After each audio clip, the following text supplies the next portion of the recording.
사람이 만일 온천을 얻고도 제 목숨을 잃으면 무엇이 유익하리요? 사람이 무엇을 주고 제 목숨을 바꾸겠느냐? 다시 한번 읽습니다. 사람이 만일 온천을 얻고도 제 목숨을 잃으면 무엇이 유익하리요? 사람이 무엇을 주고 제 목숨을 바꾸겠느냐? 아멘. 자, 성경을 높이 들고 우리 함께 고백할 수 있기를 바랍니다. 시작. 나는 성경에 기록된 말씀이 하나님의 말씀인 것을 믿습니다. 나는 하나님의 말씀이 살아있는 말씀으로 믿습니다. 나는 하나님의 말씀이 조금도 오류가 없음을 믿습니다. 오늘도 하나님의 말씀을 배우면서 그 말씀을 깊이 묵상하고 마음에 받아들여 꼭 변화되기를 고백하며 이제 절대로 후회되지 않고 불멸하고 영원한 하나님의 말씀을 듣게 될 것인데 하나님의 말씀을 통하여 반드시 내 삶이 변화될 것을 예수님의 이름으로 고백하며 다짐합니다. 아멘. 앉으시면 인사하십시오. 주의 사랑으로 사랑합니다.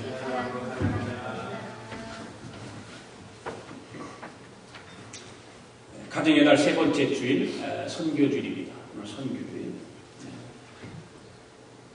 온 세상 사람들이 가정이 평안하기를 원하고 가정이 화목하기를 원하고 그게 꿈을 꾸며 부부가 남녀가 만나서 가정을 이루어서 자식을 낳고 그렇게 살아갑니다. 알콩달콩 재밌고 또 소망을 가지고 살아가는 가정들이 많습니다. 그런데 평안하기를 원하고 행복하기를 원하지만 그렇지 못하는 가정들도 많이 있다는 사실이죠.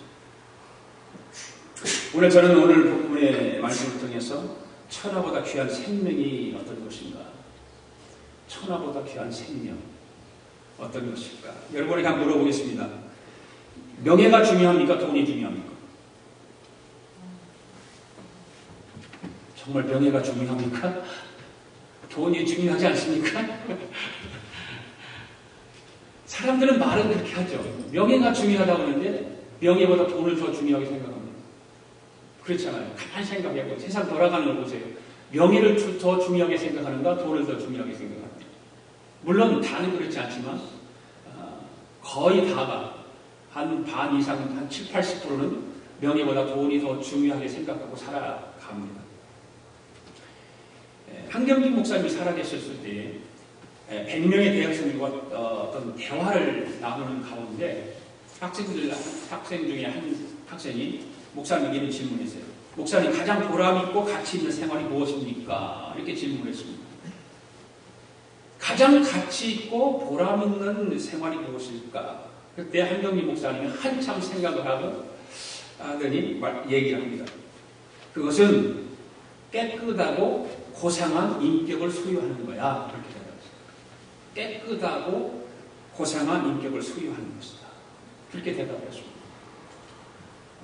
목사님 입에서 나오는 말은 좀 우리가 생각하기에 좀 그런 것 같죠.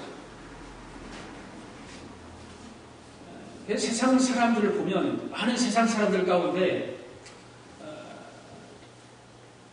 자기 양심을 다 가지고 있잖아요. 사람들은 누구든지 다 양심이라는 것이 있죠. 그 양심을 돈 몇 푼 때문에 양심을 팔아먹는 사람들 얼마나 많습니까? 세상에 일어나는 사건들 보십시오. 그거는 뭐냐, 자기 양심 팔아먹는 짓을 하고 있는 거예요. 교회고 세상이고,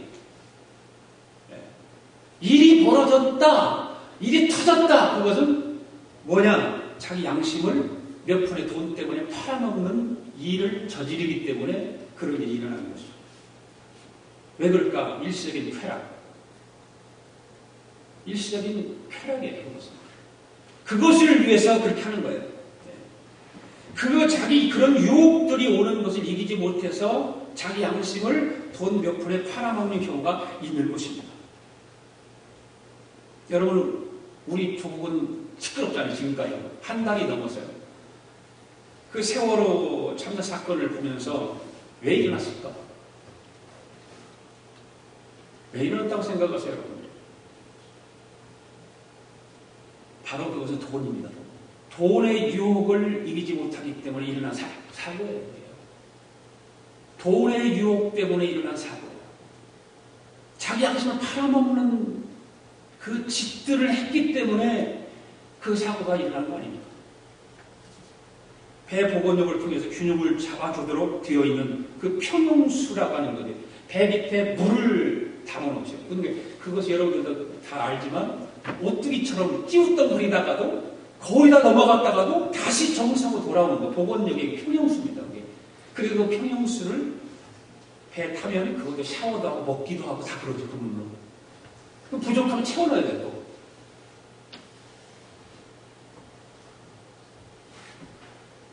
그래서 짐을 많이 싣고 이 세월의 사건은 뭡니까?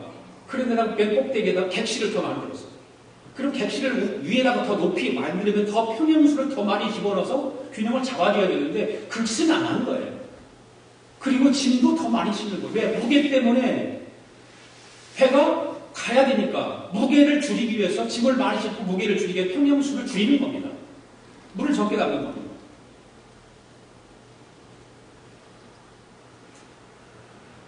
그것이 뭡니까? 바로 돈을 더 벌기 위해서 한 짓 아닙니까?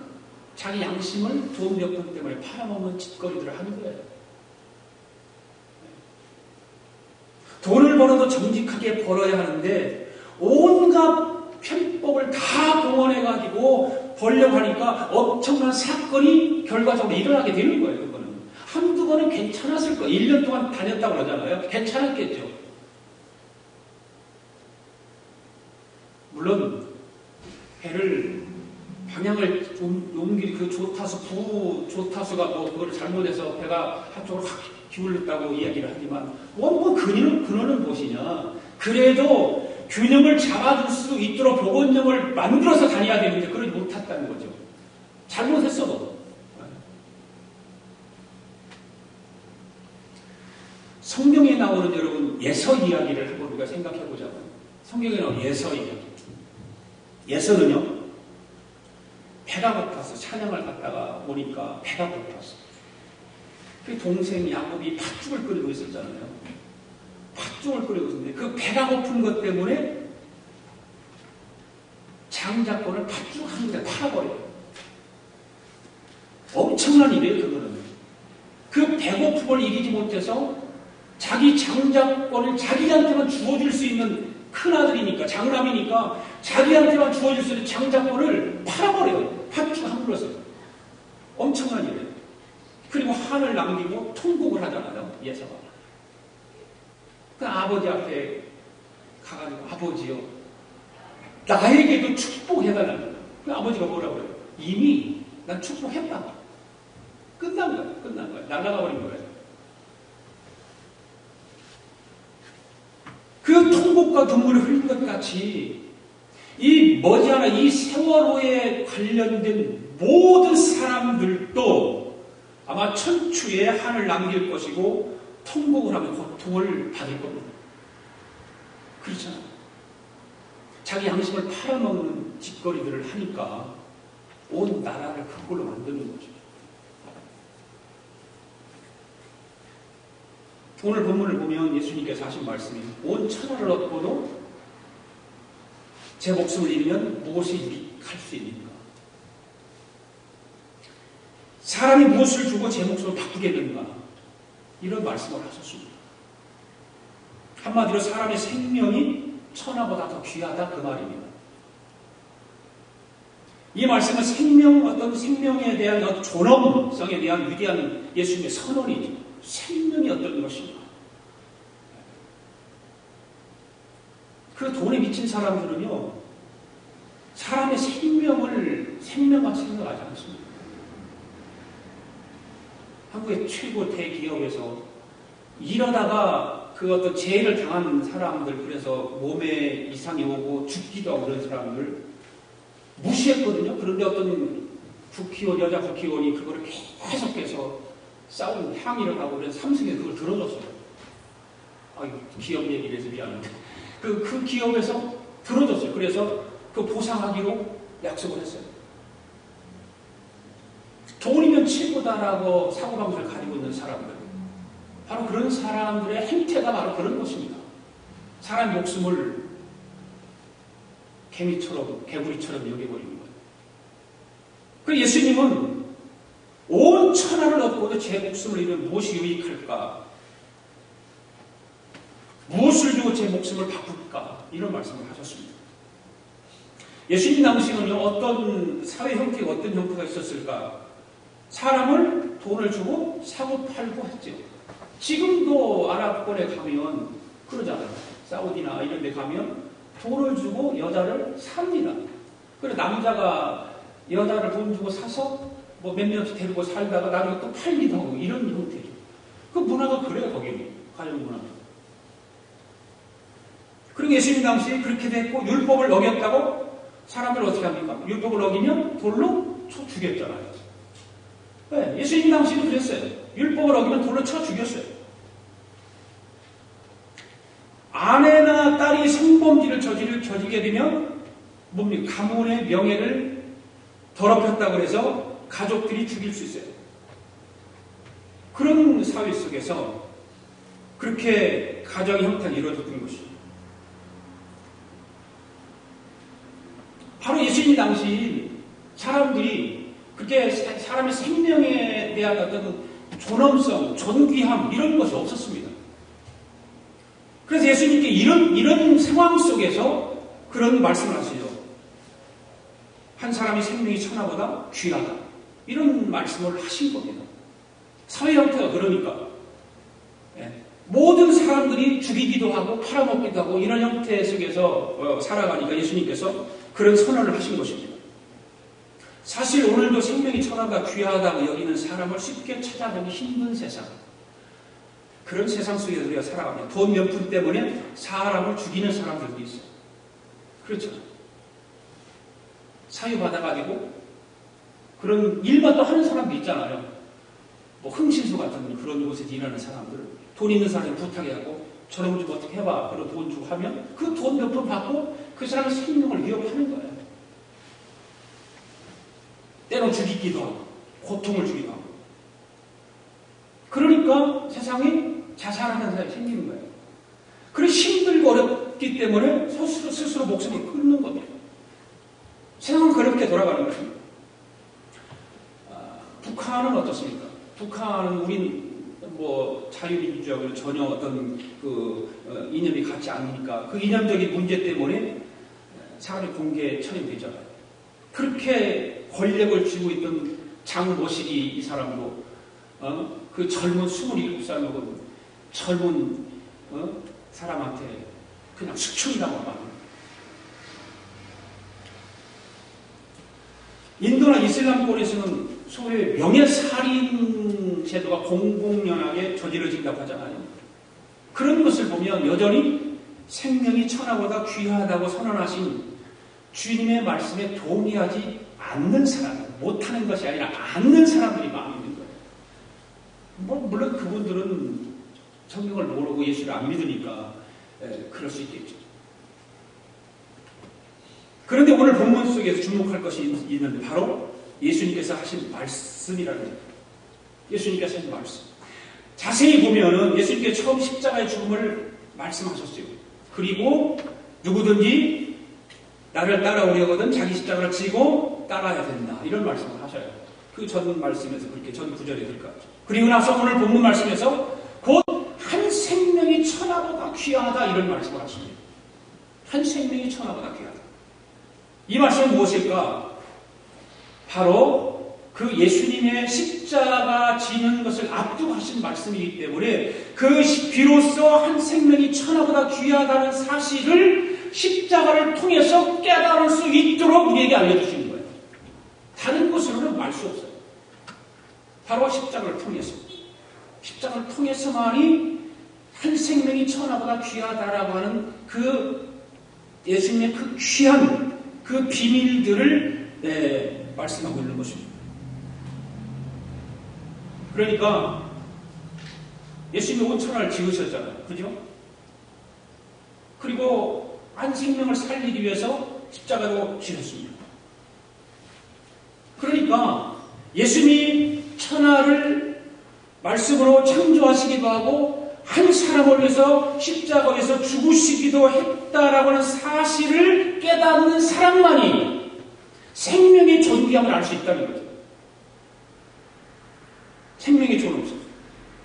그뿐만 아니라 이 말씀은 자기 십자가를 지고 예수님을 따르는 사람만이 한 생명이 천하보다 귀하다는 사실을 발견할 수 있다는 것입니다.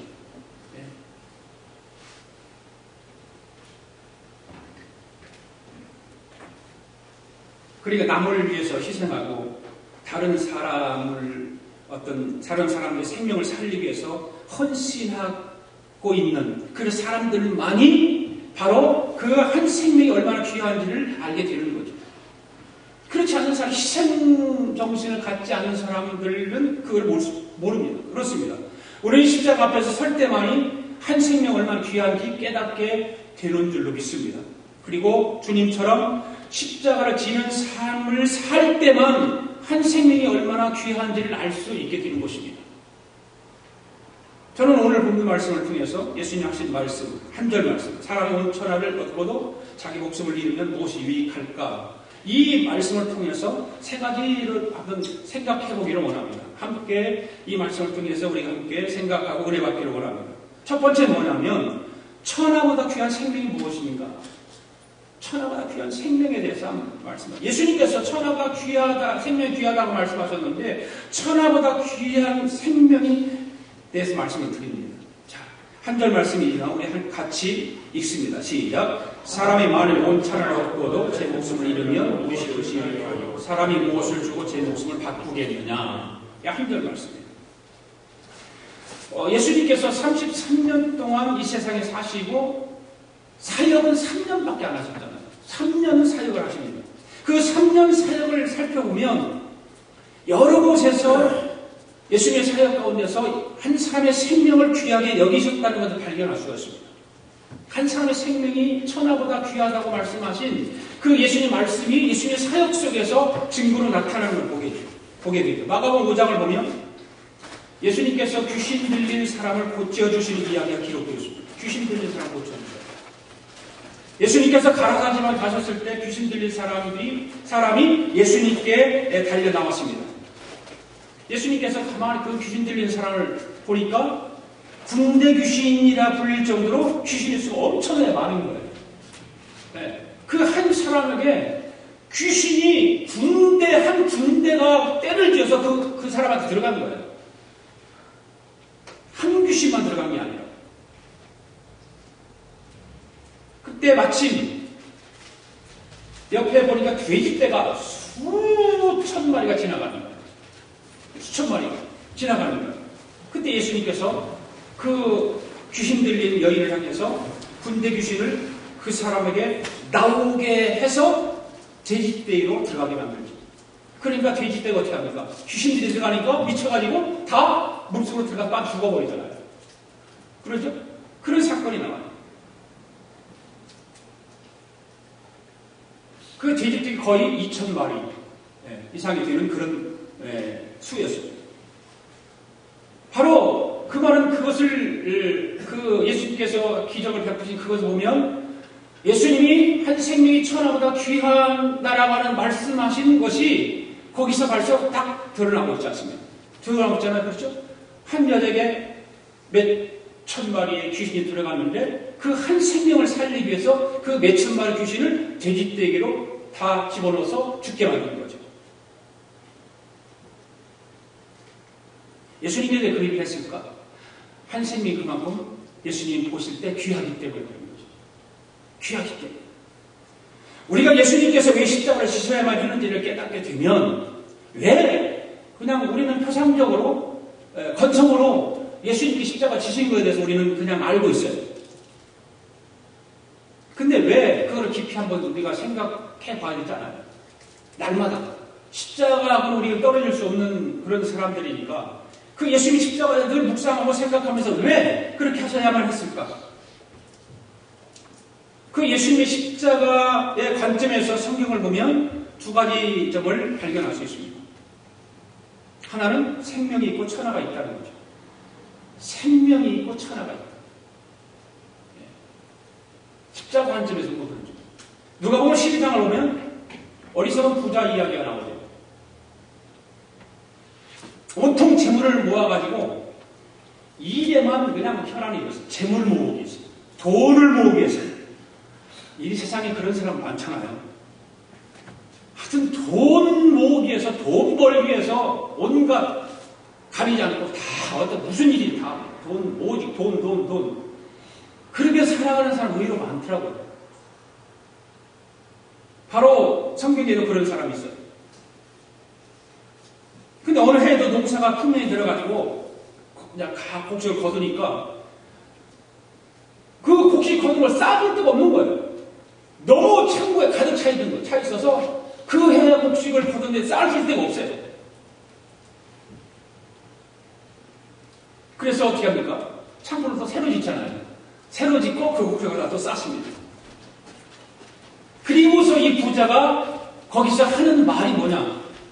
내 영혼아, 여러 해 쓸 물건을 많이 쌓아두었으니까 평안을 쉬고 먹고 마시고 즐기자. 띵까 하자. 이거예요.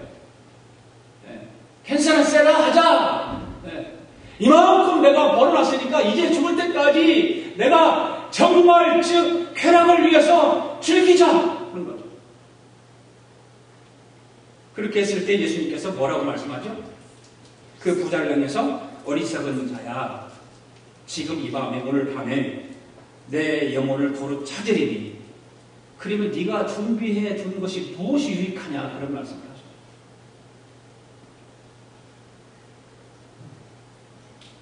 이 말씀을 보면서 생명이 있고 천하가 있다는 걸 알 수가 있잖아요. 생명이 있고 천하가 있는 거예요. 그리고 생명이 있고 돈이 있는 것이고 생명이 있고 인기가 있는 것이고 생명이 있고 권력이 있는 것이고 생명이 있고 꿈도 있는 것 아닙니까? 생명의 귀중함에 대해서 예수님께서 그렇게 말씀하신 거예요. 여러분, 우리가 이 점을 잊지 마십시오. 우리가 예수님 십자가 앞에 설 때만 천하보다 귀한 생명이 있음을 우리는 깨닫게 되는 줄로 믿습니다.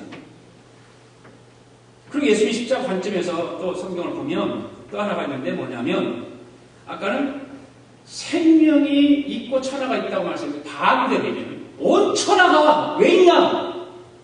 생명 한 사람 때문에 있다는 거예요. 온 천하가 왜 있냐? 생명 때문에 있다는 거예요. 창세기 1장을 우리가 잘 보면 압니다. 하나님께서 먼저 우주 만물을 만드시고 만드시고 나서 맨 마지막에 인간을 만드셨어요. 그리고 나서 인간에게 어떤 말씀을 하죠? 우리 한번 읽어볼까요? 창세기 1장 28절 29절 같이 읽습니다. 시작. 하나님이 그들에게 복을 주시며 하나님이 그들에게 이르시되 생육하고 번성하여 땅에 충만하라. 땅을 정복하라. 바다의 물고기와 하늘의 새와 땅에 움직이는 모든 생물을 다스리라 하시니라. 하나님이 이르시되 내가 온 지면에 씨 맺는 모든 채소와 씨 가진 열매 맺는 모든 나무를 너에게 주노니 너희 먹을 것이 너희가 되리라. 자, 이 말씀을 보면 천하가 온 세상이 생명을 위해서 있다는 것을 알 수 있어요. 온 천하. 하나님께서 생명을 위해 천하를 만드셨다는 겁니다. 할렐루야. 생명은 천하를 돌보고 관리하고 사용하면서 번성하도록 그렇게 하나님께서 만드셨어요. 이것이 하나님께서 생명을 주신 복입니다. 생명을 주신 복. 사랑하는 여러분, 이 점을 잊지 마십시오. 십자가 관점에서 이 점을 깊이 생각해 볼 수 있기를 바랍니다. 생명은 천하보다 귀합니다. 할렐루야. 두 번째, 생명보다 귀한 생명에 대해서 한번 생각해보자.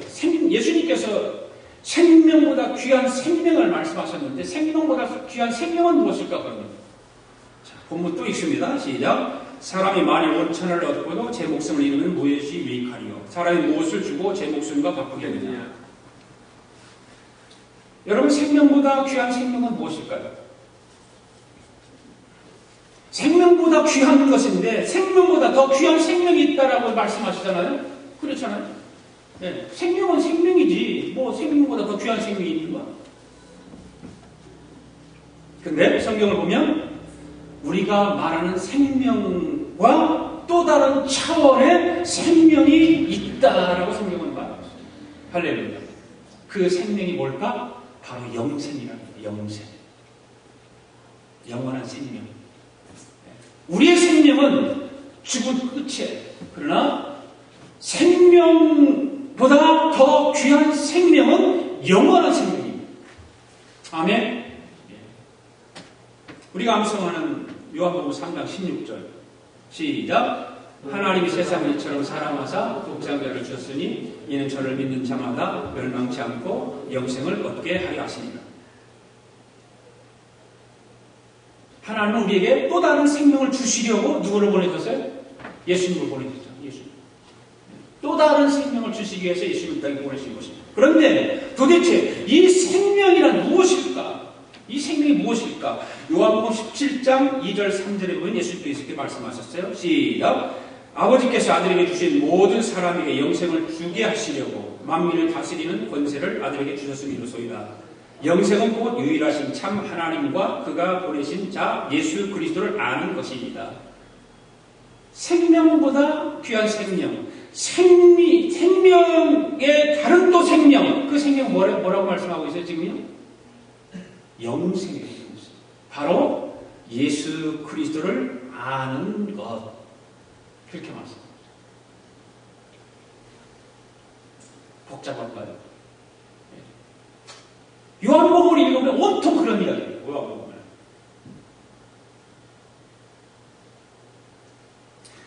이 요한복음 17장 2절 3절 말씀 가운데 보면 영생에 관해서 두 가지를 깨닫게 됩니다. 하나는 영생은 예수님을 통해서 얻게 된다는 것입니다. 아멘. 영생은 예수 그리스도를 통해서만 얻을 수 있는 것입니다. 우리의 생명은 이 땅에서 태어나면서도 얻게 되는 것인데 비해서 영생은 예수님을 통해서만 얻게 된다는 말입니다. 할렐루야. 그래서 영생을 얻는 것을 뭐라고 성경에서 말하냐? 거듭난다. 그렇게 말합니다. 거듭난다. 또 다른 하나는 영생은 하나님과 예수 그리스도를 아는 것이라는 것이죠. 그러니까 영생이란 하나님과 예수 그리스도를 아는 가운데 누리는 생명의 현상, 삶이죠. 그러니까 영원한 생명을 가지고 있는 사람들의 삶이에요. 삶. 그냥 생명을 가지고 있는 사람과 영원한 생명을 가지고 있는 사람과 차원 다른 것입니다. 여기서 안다라고 하는 말은 단순히 지적으로 아는 것을 말하는 것이 아니라 성경의 원어 가운데 기노스코라고 하는 말을 사용되어 있는데 이 기노스코라고 하는 말은 만남과 관계를 통해서 서로를 전인격적으로 아는 것.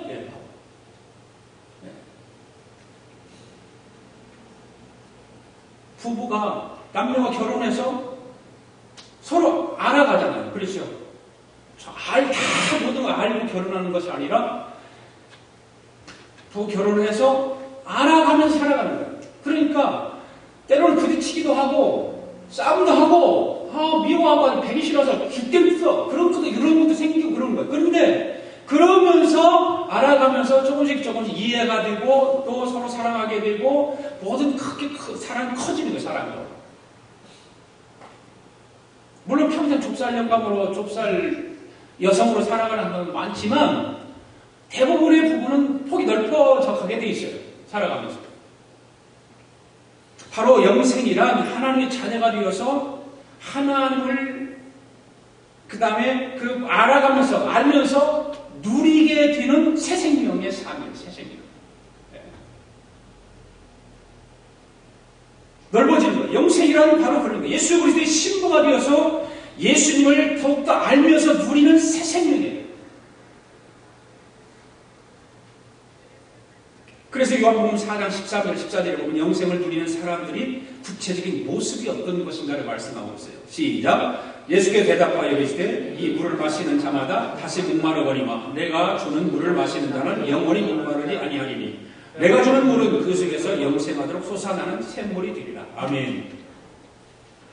참 귀한 말씀이죠. 바로 영생을 얻은 사람은 더 이상 어떤 영적인 갈증을 느끼지 않으며 살게 된다는 말입니다. 이 영원한 생명이신 바로 생명 되시는 예수 그리스도를 통해서 얻어지는 그 영원한 생명은 영적인 갈증을 해소시켜준다는 말입니다. 실제로 영생을 누리는 사람들은 그 심령 속에, 그 마음 속에 어떤 샘물과 같은 것이 있어요. 그래서 계속해서 속에서 기쁨이 생기고 평안이 생기고 화평함이 있는 거예요. 그래서 영적 갈증이 해소된다고 하는 거죠. 늘 만족하며 살아가는 거예요. 기쁨으로 살아가는 거예요. 우리 보이는 앞에서, 현상 앞에서는 때로는 갈등도 있고 아픔도 있고 고통도 있지만 영적으로 보면, 그 영적인 삶을 누리는 사람을 보면, 영원한 생명을 소유하는 사람을 보면 그럼에도 불구하고 기쁨이 있다는 거죠. 감사가 있다. 그래서 다윗은 그런 삶을, 이런 삶을 통해서, 그 영적인 삶을 통해서 시편 23편에서 뭐라고 해요? 내 잔이 넘친다라고 고백하잖아요. 내 잔이 넘친다.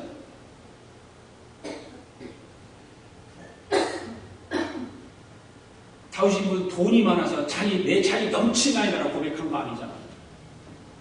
그렇잖아요. 다윗이 무슨 그렇게 뭐 유명하고 잘 나가서 내 잔이 넘친다라고 고백한 거 아니잖아요. 이 땅에서 모든 걸 다 가졌기 때문에 넘친다고 고백한 거 아니에요. 다윗이. 그의 심령 속에, 그의 마음 속에 주님이 계시기 때문에, 바로 영생을 얻고 있기 때문에 그런 고백을 할 수 있었던 것입니다. 그래서 바울은 빌립보서 4장 4절에 뭐라고 해요? 주 안에서 항상 기뻐하라. 그렇게 말씀합니다. 주 안에서 항상 기뻐하라. 내가 다시 말하노니 기뻐하라. 반복해서. 기뻐하라는 거예요. 주 안에서 기뻐하라.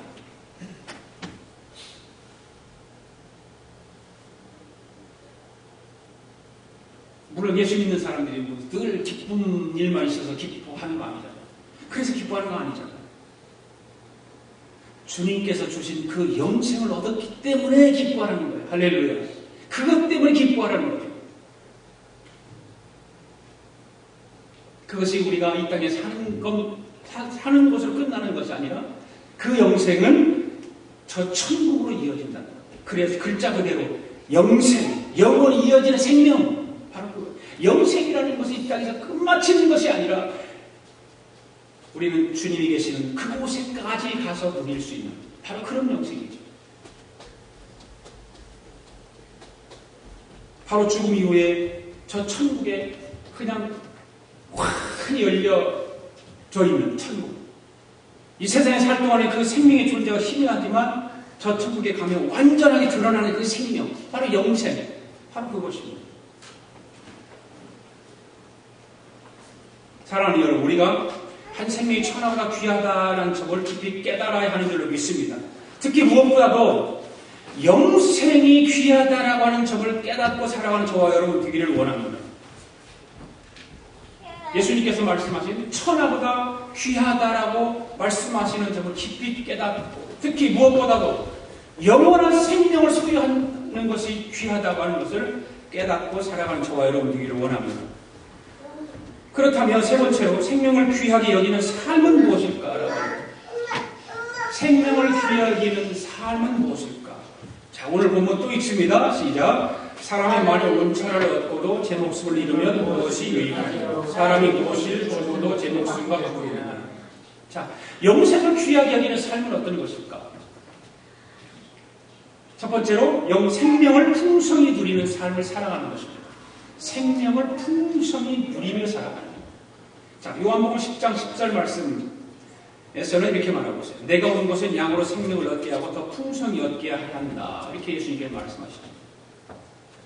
바로 예수님께서 우리가 주님 주신 생명을 누리되 풍성히 누리며 살기를 원하신다 그 말입니다. 할렐루야. 풍성히 누려요. 바로 생명 외에 또 생명이 있는데 그것이 바로 영생이라고 했는데 그 영생을 통해서 우리는 풍성히 누리는 삶을 사는 거예요. 그렇게 살아가야 돼요. 온통 근심 걱정으로 가득 차서 살아가는 것이 아니라 그 영원한 생명 때문에 누리며 살아가는 거예요. 기쁨으로. 그래 항상 기뻐하라. 내가 말하니 기뻐하라. 네, 바울이 그렇게 이야기했던 것처럼 바로 영생, 생명을 풍성히 누리는 삶을 살아갑니다. 허영경이라는 분이 쓴 책 가운데 생명이 있기를 책에 이런 구절이 있습니다. 들어보십시오. 생명이 있다는 것을 얼마나 복이고 아름다운 것인가. 그 속에 생명이 있기에 소망이 있고 생명이 있기에 지금의 헐벗고 빛바랜 모습이 결코 초라하지 않다. 나 비록 지금 연약하고 병든 몸이지만 내 속에 영원한 생명이 있게 결코 낭망하지 않는다. 그 안에는 어떤 생명이 있습니까? 바로 예수 그리스도가 주신 영원한 생명이 있는 거예요. 그 영원한 생명 때문에 그는 병실에 누워 있으면서도 몸이 아픔에도 불구하고 이런 고백을 하는 거예요. 자기는 영원한 생명이 있기 때문에 나는 낙심하지 않는다.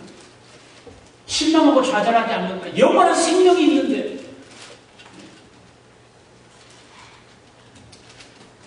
여러분 안에 영원한 생명이 있습니까?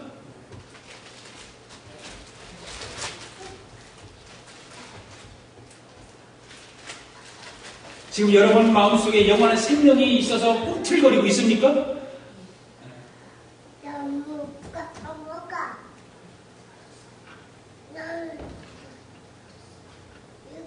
모디 선생은 이런 말을 했어요.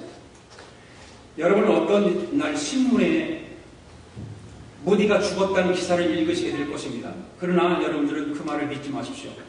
나는 죽은 것이 아니라 지금보다 더 좋은 곳에서 잘 살게 되었다는 것 뿐이니까요. 이렇게 말했어요.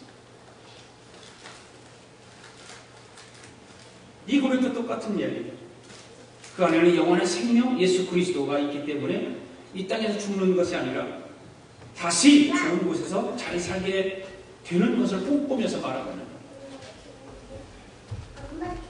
그렇습니다. 영생을 얻은 우리는 결코 죽음으로 우리의 생명이 끝나지 않습니다. 아멘? 예. 죽음을 맞이하겠지만 죽음 이후에 더 멋진 생명의 길로 나아가는 것입니다. 믿습니까? 사랑하는 여러분, 예수 믿는 우리는 이 세상을 사는 동안 다른 사람이 알지 못하는 생명을 누리면서 살아갈 수 있기를 바랍니다. 그리고 죽음 이후에 저 천국에서 영생을 누리며 살게 될 것을 소망할 수 있기를 바랍니다. 그다음 두 번째, 생명을 귀하게 여기는 삶은 어떤 삶일까? 그런 생명의 소식을 전하며 살아가는 삶입니다. 생명의 소식을 전하며 살아가는 삶이 바로 생명을 귀하게 여길 줄 아는 삶입니다. 사도행전 26장 29절에 보면 우리가 마음에 새겨 두어야 할 말씀들이 기록되어 있죠. 바울이 이르되 말이 적으나 많으나 당신뿐만 아니라 오늘 내 말을 듣는 모든 사람도 다 이렇게 결박된 것 외에는 나와 같이 되기를 하나님께 원하나이다. 이렇게 말했습니다.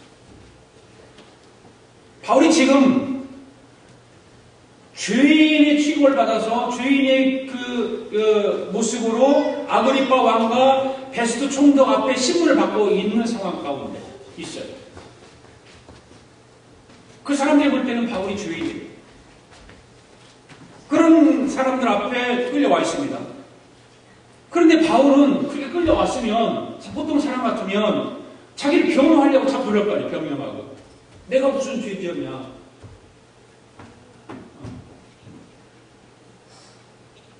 내가 니들 앞에 무슨 잘못을 했냐. 그러면 자기를 자꾸 변호하려고 해야 되는데 그래야 석방도 될 것이고 만약에 어떤 죄를 재판을 하는 그 사람들에 의해서 감옥에 들어가는데 얼마 동안 그런 형이 떨어지더라도 좀 줄어들지 않겠어요? 보통 사람이라면 다 그렇게 했을 거예요. 그런데 이런 자리에서도조차 바울은 그 생명의 소식, 아름다운 소식을 그 아그리파 왕과 베스트 총독에게 지금 하고 있는 말이에요. 그 자리에서 지금 신문을 받고 있는 그 자리에서 복음을 전하고 있잖아요. 이게 무슨 삶입니까? 생명을 귀하게 여기는 삶이에요. 생명의 소식을 전하는 삶이에요. 바로 복음을 전하는 삶이 바로 그런 삶입니다. 왜 선교사들이 왜 편한 삶을 다 뒤로 미루고 왜 선교지로 나갈까요? 우리 늘천양 선교단 간사 장승국 집사님이 이제 교단에서 선교사로 파송하기로 결정을 하게 돼 있나 봐요. 그래서 캐나다에 본부로 가서 거기서 정식 선교사로 파송을 받고 이제 선교사로 떠나는 거예요.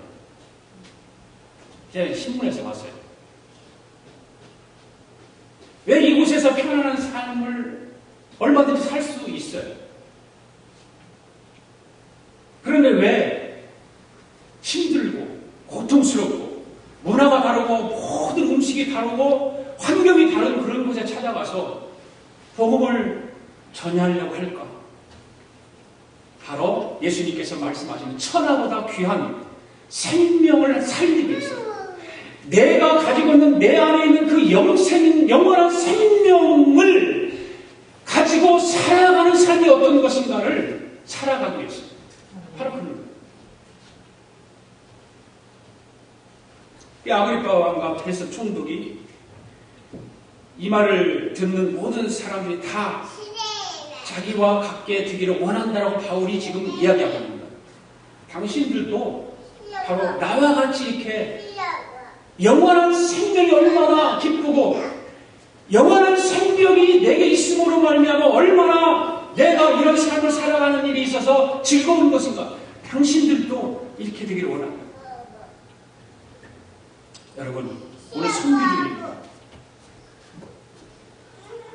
우리가 선교주일을 매달 예배드리면서 어떤 기도도 하고 말씀도 듣고 합니다.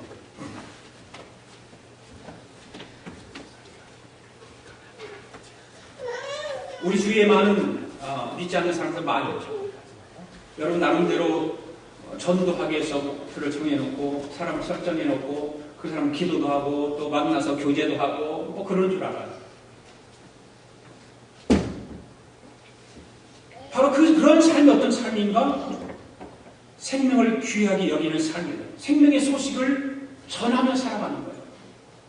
그런 삶을 살아가는 것이 생명 외의 생명의 삶. 육신의 부모를 통해서 얻어지는 생명인 그 생명을 가지고 사는 삶이 아니라 바로 예수 그리스도를 아는 예수 그리스도를 믿어서 얻어지는 그 영원한 생명을 가지고 살아가는 사람들의 삶이 바로 그런 삶이죠. 세상에는 영적으로 갈증을 느끼며 살아가는 사람이 얼마나 많을까요? 살아야 할 이유를 찾지 못해서 방황하는 사람들, 어떤 삶의 무게에 짓눌려서 죽지 못해 살아가는 사람들, 죽고 싶다고 절규하는 사람들, 이런 사람들이 덜어 있다는 거예요. 이런 사람들에게 우리는 이 생명의 소식을 전해야 될 줄로 믿습니다. 네. 누가복음 16장으로 예수님께서 재미있는 이야기가 한 부가 같은 이야기였죠. 한 부자가 한 평생을 세상 재미에 푹 빠져 살아요. 그런데 그 자기 집 근처에 나사로라는 사람이 살잖아요. 그런데 이 부자는 영생을 얻지 못했어요. 영원한 생명이 없는 사람이고 나사로는 영원한 생명이 있는 사람이에요. 그런데 이 두 사람은 다 세상을 떠나게 됐습니다. 나사로는 천국에 들어가고 영생을 누리며 살게 됐습니다. 그러나 안타깝게도 이 부자는 천국에 들어갈 수 없습니다. 그래 지옥에 갔습니다. 그런 지옥에서 고통받고 있던 이 부자가 청혼하더라는 거예요. 청혼. 뭐라고 했을까요? 누가복음 16장 27절 보시겠습니다. 여기 구하노니 나사로를 내 아버지 집에 보내소서. 내 형제 다섯이 있으니 그들에게 증언하여 하게 하여 그들로 이 고통받는 곳에 오지 않게 하소서.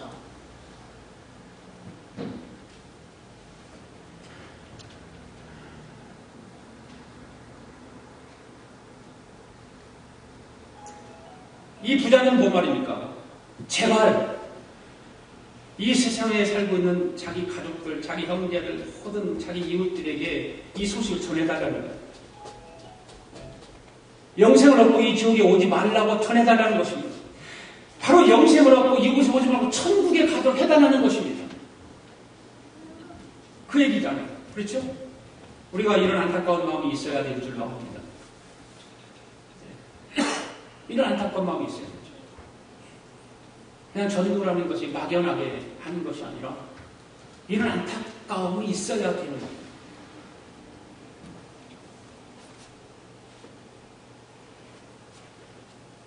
우리 주변에도 뭐 젊은 사람도 있고 나이 드는 사람도 있고 건강한 사람도 있고 병든 사람도 있고 죽을 날이 얼마 안 되는 사람도 있고 여러 형태의 사람들이 있을 거예요. 그런 사람들이 우리는 소식을 전해야 돼요. 그것이 바로 영생을 얻은 사람의 삶이에요. 바로 그런 삶이에요. 사랑하는 여러분, 생명은 귀합니다. 그러나 영생은 더 귀합니다. 할렐루야. 영생은 더 귀한 거예요. 우리 주변에 영생을 얻지 못한 사람들을 돌아보시기 바랍니다. 그냥 룰루랄라 즐기고 그런 데만 치우치지 말고 바로 그런 사람들에게 아름다운 소식을 전하시기 바랍니다. 네. 우선 우리가 아름다운 소식을 전할 세상을 찾아야 돼요. 우리 아가페 교회 공동체 여러분 모두 함께 아름다운 소식을 전할 대상자들을 찾아서 영생을 얻은 자의 삶을 살아가지 않겠어요. 금년도 벌써 5월달 선교주기입니다. 매월 선교주 예배를 드리지만 전도의 열매는 그렇게 쉽지가 않습니다. 없습니다. 5월에 가기 전에 기도하고 찾고 그래서 영생을 전할 수 있기를 바랍니다. 네. 하나님은 천하보다 귀한 생명을 구원하시기 위해서 예수 그리스도를 이 땅에 보내시고 우리를 구원해 주셨습니다. 이 한 주간도 이 5월 한 달도 복음을 전하는 생명 있는 자의 삶을 살아 하나님이 기뻐하시는 저와 여러분 되기를 바랍니다. 기도하겠습니다. 하나님 아버지 감사합니다. 오늘도 귀하신 하나님 아버지의 말씀을 듣게 하시고 은혜 받을 수 있도록 인도해 주심을 감사드립니다. 천하보다 귀한 생명을 무엇보다도 귀하게 여기시는 우리 주님의 사랑을 다시 한번 깨닫고 우리도 생명을 귀하게 여길 수 있도록 은혜를 더하여 주옵소서. 오늘도 생명이 있고 천하가 있음을 기억하고 천하가 생명을 위해 있음을 다시 한번 깨닫게 하심을 감사합니다. 이 한 주간도 아니 이 5월 한 달도 우리의 생명보다 더 귀한 생명이 있음을 기억하고 죽어가는 생명들에게 영생의 말씀을 복음을 전하는 우리 모두가 되도록 성령님께서 함께하여 주옵소서. 감사드리며 예수님의 이름으로 기도하옵나이다. 아멘. 다 일어나셔서 주께서 내 길 예비하시네 함께 찬양하겠습니다.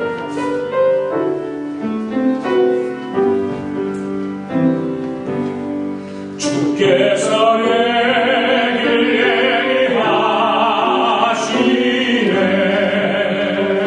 예비하시네 주께서 내 길 예비하시네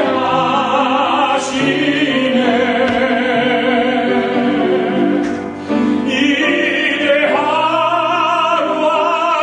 하루하루를 주를 위해 살리라 주께서 내 길 예비하시네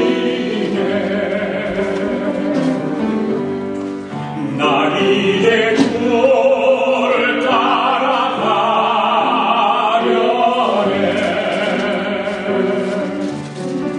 나 이제 주를 따라가려네 세상 죄를 버리고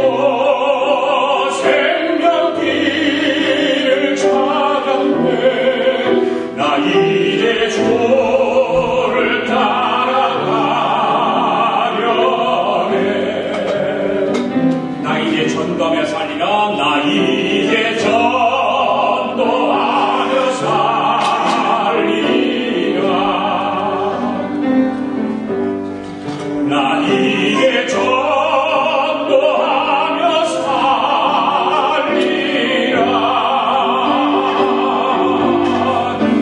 나의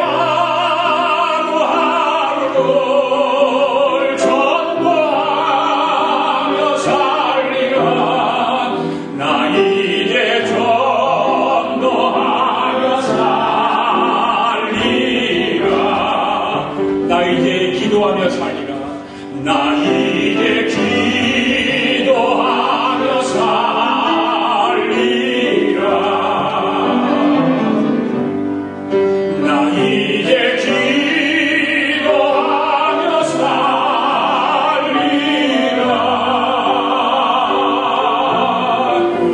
나의 하루하루를 기도하며 살리라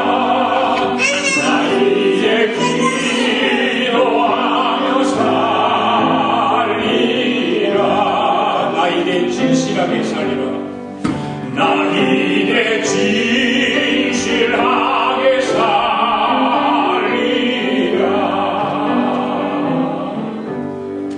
나 이제 진실하게 살리라.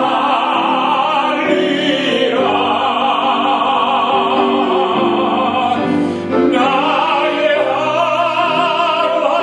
하루하루 진실하게 살리라. 나 이제 진실하게 살리라.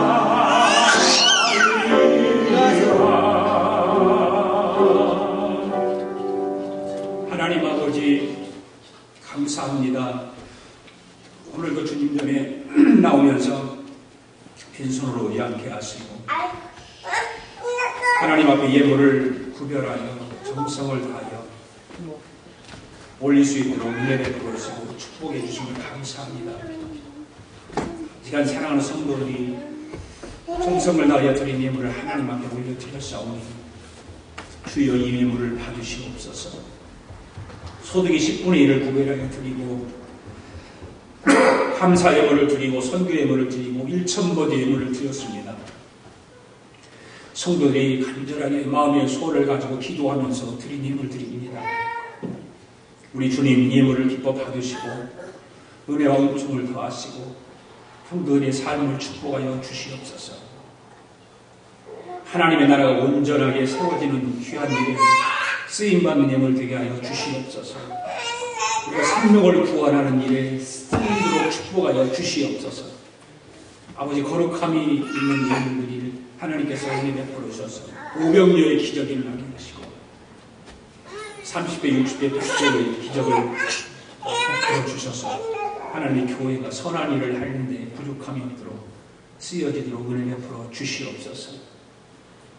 오늘도 주의 영광을 위해서 수고하는 모든 성도들을 축복하시고 은혜 베풀어 주시고 저들의 헌신과 봉사와 충성은 하늘의 해와 같이 빛나도록 은혜 베풀어 주시옵소서.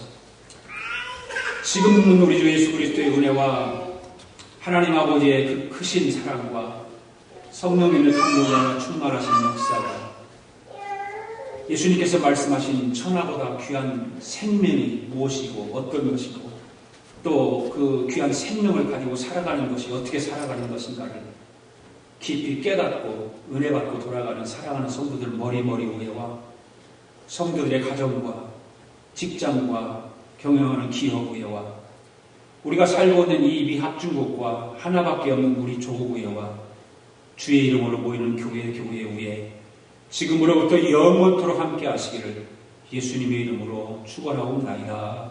아멘.